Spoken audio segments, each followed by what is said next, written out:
और इस बीच बड़ी खबर आपको बता दें, लोकसभा चुनाव के नतीजों के बाद अब बैठकों का दौर भी शुरू हो गया है और एक और एनडीए तो दूसरी ओर इंडिया ने अपने अपने साथी दलों को दिल्ली बुलाया है। एक खास रिपोर्ट देखिए।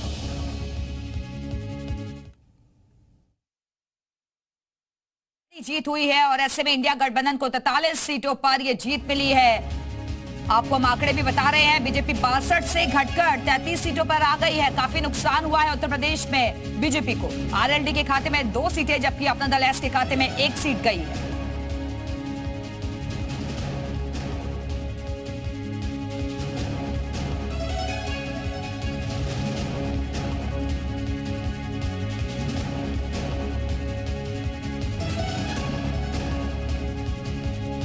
तो बीजेपी 62 से घटकर 33 सीटों पर आ गई है।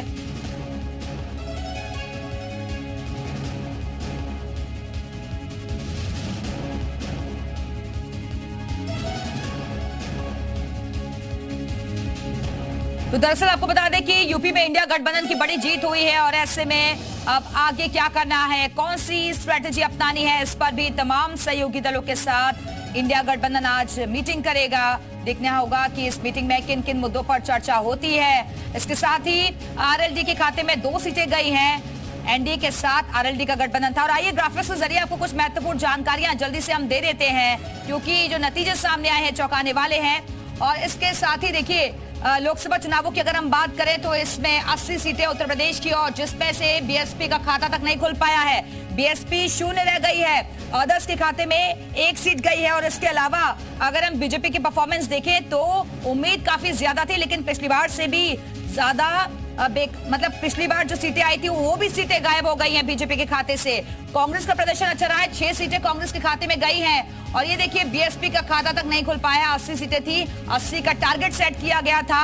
मिशन 80 को लेकर जनता के बीच गया था, लेकिन यहाँ पर वो परफॉर्मेंस वैसी नहीं रही। बीजेपी गठबंधन को 36 सीटें मिली हैं और इससे बेहतर परफॉर्मेंस समाजवादी पार्टी का रहा है। 37 सीटें समाजवादी पार्टी के खाते में गई हैं, जबकि कांग्रेस के खाते में 6 सीटें गई हैं। और इसको अगर हम जोड़ दें तो उसके मुताबिक आप समझ सकते हैं कि क्या स्थिति बन रही है। यानी कि 62 से घटकर यहाँ 33 हो गई है बीजेपी और इसके अलावा 44 सीटें के आसपास जो है इंडिया गठबंधन को मिल रहा है। और अदर्स के खाते में आप देखिए, तस्वीरें हम पूरी समझाने की कोशिश करें। बीएसपी का खाता भी नहीं खुल पाया है और कांग्रेस को 6 सीटें मिली हैं। और अब आपको जल्दी से हम बता देते हैं वोट शेयर क्या रहा है, तो वो भी आप समझिए। 80 सीटों का है वोट शेयर, जिसमें समाजवादी पार्टी 33%, इसके अलावा कांग्रेस को 9% वोट शेयर रहा है। अब बारी आती है बीएसपी की, तो 9% वोट शेयर रहा है बीएसपी का। वहीं अदर्स का वोट शेयर 4% रहा है। ये 80 सीटों का हम वोट शेयर आपको बता रहे हैं। बीजेपी गठबंधन का 42% रहा है, समाजवादी पार्टी का 33% रहा है। और अब बारी आती है कांग्रेस की, तो यहाँ 9% वोट शेयर रहा है। हालांकि बीएसपी के जो परफॉर्मेंस आप देख रहे हैं वो 0 तक सिमट कर रह गई है, सुपड़ा साफ हो गया है। और अदर्स का वोट शेयर यहाँ 4% रहा है, 4% रहा है। ऐसे में बीएसपी को भी गहन चिंतन मंथन करना होगा, क्योंकि पिछली बार समाजवादी पार्टी से बेहतर परफॉर्मेंस यहाँ रही थी। बीएसपी की समाजवादी पार्टी से बेटर रही थी, लेकिन इस बार बीएसपी का सुपड़ा साफ हो गया है और कांग्रेस के साथ ही समाजवादी पार्टी की परफॉर्मेंस बहुत अच्छी रही है। तो यहाँ नतीजे जो सामने आए हैं उत्तर प्रदेश में, वो चौंकाने वाले नतीजे सामने आए हैं। और ऐसे में अब बीजेपी को ये भी सोचना होगा, ये समझना होगा कि कहां पर चूक रह गई, कहां पर कमियां रह गई, वो कौन से कारण रहे हैं जिसके चलते हार का सामना यहाँ पार्टी प्रत्याशियों को करना पड़ा है। तो अलग अलग जगहों से हमारे साथ हमारे सहयोगी जुड़ चुके हैं, उनके पास चलते हैं। सबसे पहले लखनऊ का रुख करेंगे। मयूर शुक्ला इस वक्त हमारे साथ जुड़ गए हैं। मयूर, कल जो नतीजे सामने आए खास तौर पर उत्तर प्रदेश से, ये काफी हैरान कर देने वाले थे, क्योंकि 80 का टारगेट लेकर चला गया था, लेकिन परिणाम इससे बिल्कुल उलट आया। आधा तक नहीं पहुंच पाई बीजेपी। बिल्कुल, देखिए, उत्तर प्रदेश की जनता ने जो मैंडेट दिया है बीच मझधार में लाकर छोड़ दिया है भारतीय जनता पार्टी को और सोचने पर मजबूर कर दिया है कि आखिरकार कमी कहां पे रह गई। सभी 80 सीटों पर जीत मान के चल रहे थे, इनके नेता प्रवक्ता लगातार बयानबाजी कर रहे थे। हालांकि उनका मानना था कि 70 से 72 सीटें तो वो जीत ही जाएंगे, जो उनका कैलकुलेशन था। लेकिन इसके बिल्कुल उलट समाजवादी पार्टी उत्तर प्रदेश में सबसे बड़ी पार्टी बनकर सामने आई है। शायद उनको भी इस बात की उम्मीद नहीं होगी कि जिस तरीके से उन्होंने लगातार टिकट जो है बंटवारे में उन्होंने लोगों का टिकट काटा, उसके बाद टिकट चेंज किया, सोशल इंजीनियरिंग की, तो सवाल खड़े हो रहे थे अखिलेश यादव के ऊपर कि ये क्या कर रहे हैं, इससे पार्टी को नुकसान हो सकता है। लेकिन नुकसान नहीं हुआ, इसका बिल्कुल उलट हुआ, उनको फायदा होता हुआ नजर आया। दूसरी तरफ कांग्रेस पार्टी जो अपने अस्तित्व के लिए उत्तर प्रदेश में लड़ाई कर रही थी, अपना गढ़ बचाने रायबरेली अमेठी के लिए था कि भाई यही दोनों सीटें अगर जीत ले तो बहुत बड़ी बात हो जाएगी। लेकिन इसके साथ आगे बढ़ के 4 और यानी कि 6 सीटें कांग्रेस पार्टी ने जीतने का काम किया। अपना दल ने 1 जीता, चंद्रशेखर आजाद ने भी अपना खाता खोला, वो उसने जीतने का काम किया। इसके साथ आरएलडी के भी 2 सांसद निकल के आए। तो ऐसे में जो समीकरण है वो बिल्कुल ही उलट हो गया भारतीय जनता पार्टी के लिए। उसकी तमाम सारे वजहें भी रही हैं, चाहे वो कार्यकर्ताओं की, नेताओं की नाराजगी हो, उसकी अनदेखी हो, और वोट बैंक जो लगातार माफ कीजिएगा जो वोट प्रतिशत था लगातार हर एक लोकसभा पर 5 से 10% हमने हर चरण में कम देखा। तो कहीं ना कहीं वो भारतीय जनता पार्टी का वोटर था जो घरों से नहीं निकला, उसके मन में कोई नाराजगी थी, वो वोट डालने नहीं पहुंचा। सबसे अहम, सबसे जरूरी, जिस राम मंदिर के नाम को लेकर भारतीय जनता पार्टी आगे बढ़ रही थी, वहां अयोध्या यानी फैजाबाद में हार का सामना करना पड़ा है। तो ये एक बहुत बड़ा मैसेज गया है कि राम नाम की जो धुन थी, जो लहर थी, वो इस बार काम नहीं की। भगवान राम के नाम पर मंदिर जरूर बनाया, बहुत अच्छा काम किया, लोगों ने बहुत वाहवाही की, लेकिन वोट डालने में कंजूसी कर दी। तो भगवान राम के नाम का फायदा इस बार बीजेपी को बिल्कुल राम के नाम का फायदा भी बीजेपी इस बार के चुनावों में नहीं उठा पाई है। मयूरा बनी रहेगा, वापस आएंगे आपके पास। मैनपुरी चलते हैं, अतुल सक्सेना इस वक्त हमारे से जुड़ गए हैं। अतुल, मैनपुरी सीट भी बरकरार रखने में कामयाब रही है समाजवादी पार्टी। डिंपल यादव की आउटस्टैंडिंग परफॉर्मेंस और जीत का मार्जिन भी काफी ज्यादा रहा है।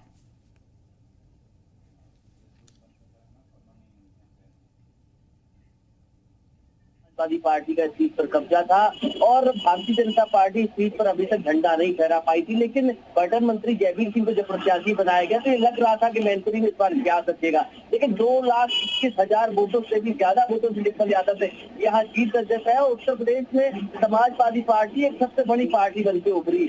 मैनपुरी लोकसभा की अगर बात करें तो मैनपुरी लोकसभा में एक जो यादव मतदाता था वो एकजुट हो गया। मैनपुरी के जो करहल चौराहे की घटना हुई थी उसके बाद में यादव मतदाता एकजुट हो गया और उसकी भी स्थिति यहाँ पर साफ हो गई और उसी से बड़ा जो अंतर समाजवादी पार्टी को मिला है 2,21,000 का, वो देखने को मिला है। बड़ी बात ये रही कि डिंपल यादव और जयवीर सिंह जब चुनाव मैदान में थे इस दौरान छुटपुट वारदातें भी होती रही। जयवीर सिंह गुटबाजी का शिकार हो गए। तमाम ठाकुर जो वोटर था उसने भी उनको वोट नहीं किया। इसके अलावा शाह के मतदाता नाराज नजर आया, राजपूत मतदाता नजर आया। तो इस बिल्कुल यही नाराजगी भारी पड़ गई और इसी वजह से हार का मुंह ताकना पड़ा है बीजेपी को इस सीट से। वापस आएंगे आपके पास, आप बने रहिएगा।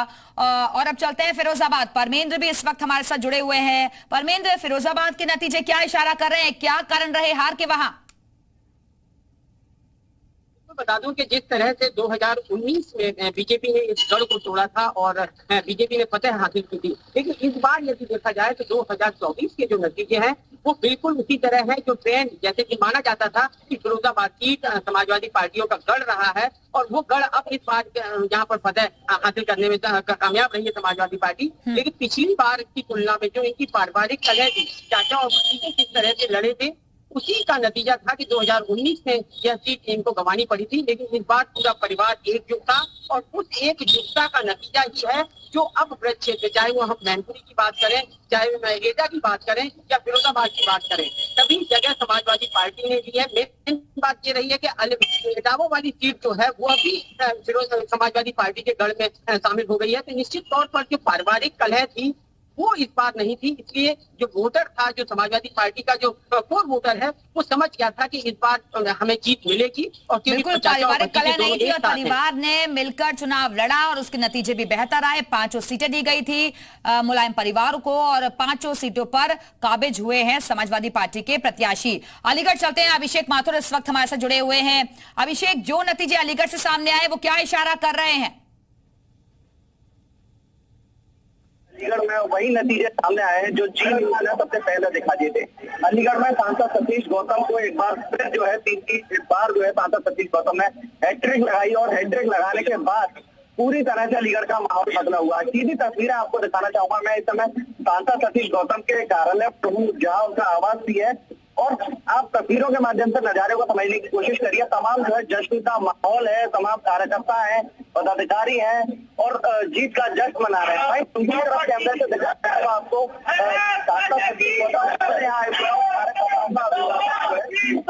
रहे हैं एक एक करके सभी जानने की कोशिश करेंगे किस तरह का माहौल है, किस तरह का उत्साह है लोगों में। सबसे पहले आपके पास चलते हैं, ये बताइए कितना उत्साहित है आप इस जीत से? देखिए, जो ऐतिहासिक जीत मिली है उसके लिए अलीगढ़ शहर, अलीगढ़ की जनता बहुत खुश है और यह माननीय सांसद जी का जनता से लगाव ही था, उनके कार्य करने की क्षमता है, जो उन्हें तीसरी बार हैट्रिक लगाने का मौका मिला है। बिल्कुल बिल्कुल। देखिए और भी लोग हैं जिनसे हम बात करेंगे, ये बताइए कितनी तैयारी की थी इस जीत के लिए? बहुत बड़ी तैयारियां थी हैट्रिक इस बार, और ये है अलीगढ़ की जनता का उपहार। अलीगढ़ की जनता के लिए तो हमारे सतीश गौतम जी ने प्रयास किया, कोशिश से करी और नए नए आयाम स्थापित किए विकास के, इसी का परिणाम है एकजुट होकर अलीगढ़ की जनता ने हैट्रिक इस बार और ये अलीगढ़ की जनता का उपहार। बिल्कुल। देखिए और भी लोग हैं जिनसे हम बात करेंगे, ये बताइए आप क्या कहेंगे इस जीत को लेकर के, किसको उम्मीद किया? हमारे माननीय श्री सतीश गौतम जी की मेहनत और जिस समय उनका लोगों से लगा, उनकी कार बढ़ा दी, उनकी चलाइए। मैं अगर तीसरी बार जीत को उन्हें बधाई देता हूँ और मोदी जी को बार बार बधाई देता हूँ। उनकी लगाइए, हैट्रिक उन्होंने लगाई है और जनता आगे बहुत बड़े जोर से उन्हें उनकी मेहनत से बताया। बिल्कुल। क्या कहेंगे आप? क्या कहेंगे? मैं इस जीत के लिए मोदी जी को, योगी जी को और सांसद जी की मेहनत और सांसद जी ने जो घर जाकर के जो मतलब सेवा की, हर एक क्षेत्र में शामिल हुए, सभी की भावनाओं को समझा, तो उसके कारण ये भारी जीत हुई है। और ये मतलब अलीगढ़ में इस बार सतीश गौतम जी की हैट्रिक लगी है, इसमें सांसद जी द्वारा जनता के प्रति किए गए अच्छे कार्यों का परिणाम है। सांसद जी ने जनता के विकास में उनकी समस्याओं पर निराकरण करने में कहीं कोई कसर नहीं छोड़ी। आप क्या कहेंगे, कितनी उम्मीद थी इस जीत को लेकर के? क्योंकि मार्जिन जो है इस बार काफी कम आया है। पूरी उम्मीद थी जीत, क्योंकि सांसद जी ने जो काम किए है जाकर के और जनता का जो पूरा विश्वास था उनके ऊपर, तो पूरा हुआ और सांसद जी बार हैट्रिक की। बिल्कुल। देखिए पूरे लेकर जाने की कोशिश करेंगे। ये बताइए क्या नाम है आपका और कितना उत्साहित है आप? उत्साहित है सांसद जी की मेहनत, कार्य ही होना चाहिए। बिल्कुल। देखिए तमाम जो कार्यकर्ता हैं सभी उत्साहित हैं जीत करके, और उनको पहले तो जीत थी कि इस बार जो है सांसद सतीश गौतम तीसरी बार जीत की हैट्रिक लगाएंगे। एक बार फिर आपसे जानना चाहेंगे, ये बताइए क्या नाम है आपका, कितना उत्साहित है? पराक्रम से प्रचंड जीत हुई है। माननीय सांसद जी ने अपने क्षेत्र में बिल्कुल, तो मौजूदा सांसद को यहाँ से टिकट दिया गया था, जीत के हैट्रिक उन्होंने लगा दी है और इसी वजह से कार्यकर्ताओं में जोश और उत्साह नजर आ रहा है।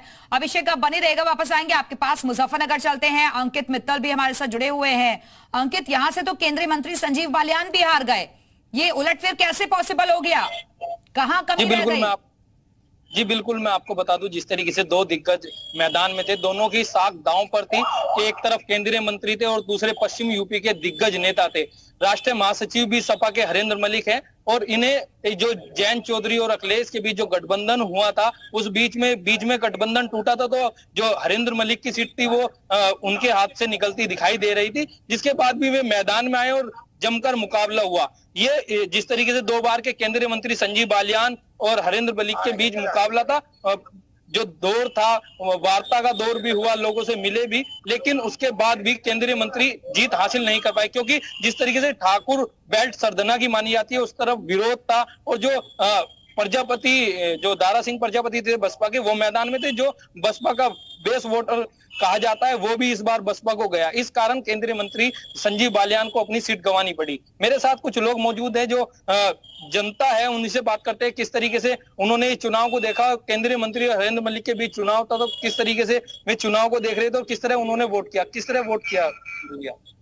ईमानदार आदमी है हरेंद्र मलिक यहाँ पर, और पिछले 40-45 साल का उनका राजनीतिक कैरियर है, बहुत ही अच्छी राजनीति करते हैं। उनका लड़का 3 बार विधायक रह चुका है अलग रूप से, और इतना साधारण परिवार हमने आज तक नहीं देखा। 24 घंटे उनके दरवाजे खुले रहते हैं लोगों के लिए, और ये अहंकार पे और सच्चाई की जीत हुई है। आम जनता बड़ी खुश है, बहुत ही अच्छा रिजल्ट आया है, लोगों ने बहुत ही अहंकार को हराया है। क्या कहेंगे? पहले तो मैं बधाई देना चाहूंगा हरेंद्र मलिक जी को उनकी जीत के लिए। उन्होंने बड़ा कड़ा संघर्ष करा और उनकी जीत अपने आप में दर्शाती है कि उनके क्षेत्र में प्रभाव है, लोग उनके साथ हैं, और जो उनका व्यक्तित्व है लोगों ने उसको वोट किया है। 2 बार के सांसद को नकारा गया है, मंत्री थे, क्या विकास में कोई कमी रह गई? विकास में कमी असल में होता क्या है कि जब कोई जनता का जो प्रतिनिधित्व होता है वो जब तक जनता के बीच नहीं रहता, जनता की बातें नहीं सुनता और बड़े बड़े ख्वाब, बड़े बड़े सपने दिखाता है और उनके ऊपर खरा नहीं उतरता, तो जनता तो बदलेगी, जनता बदलेगी और जनता अपना कैंडिडेट भी बदलेगी। जैसे कि हरिंदर मलिक जी का पुराना कैरियर रहा है, 40 साल से रहा है, वो इस बार दूसरी बार एमपी भी बने हैं, तो उनका जो जनता के बीच, जनता के यानी कि जो उनका कार्यकाल के बीच का जो समय था, वो तब तक उस दौरान भी जनता से दूर नहीं रहे, जनता के बीच ही रहे। तो हम लोगों का बहुत ही अच्छा, मुजफ्फरनगर की जनता का बहुत सौभाग्यशाली है। बिल्कुल, तो उनको ऐसा इस एक चुनावी अच्छा परिणाम पर जनता के अलग अलग रिएक्शंस लगातार सामने आ रहे हैं। आप सभी बने रहिएगा, हमारे साथ वापस आएंगे आपके पास। और अब आपको यूपी में हुई 10